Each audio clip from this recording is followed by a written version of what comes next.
Okay, bana, mambo vipi Swahili community? Kama kawaida, kama ilivyo ada ya leo tena Sikula za Kinyonge, tunaendelea na sehemu ya 3. Kama hujaangalia sehemu ya kwanza na ya pili, basi ni vema uweze kuzirejelea ili tuweze kwenda sambamba. Kama unakumbuka, basi tuliweza kuishia pale ambapo Dalgan na Hairi walikuwa wakielekea mkutanoni. Lengo lilikuwa ni kuweza kusema ukweli katika mkutano wa rais. Sasa wakiwa wamezamilia kufichua ukweli, Dalgan na Hairi walifika katika jumba la Blue House, lakini walinzi walimkatalia Dalgan kuingia, wakidai kuwa jina lake halimo kwenye orodha ya wageni.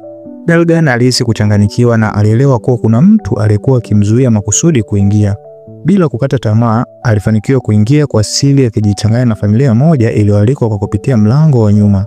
Alipokuwa ndani, alitumia kisingizio cha kwenda chooni na alielekea kwenye ukumbi wa mikutano ambako Rais Yang Kupo alikuwa akikutana na familia zilizofiwa. Walinzi walijaribu kumzuia njiani, lakini Dalgan alitumia ujuzi wake wa mapigano kuwazidi. Hata hivyo, alizidiwa na idadi kubwa ya walinzi na hatimaye akakamatwa. Vurugu hizo zilimvutia Waziri Mkuu Hong Sun ambaye alifika eneo la tukio. Dalgan alieleza kuwa alikuwa pale kufichua ukweli na Hong alimruhusu kuingia kwenye ukumbi wa mikutano.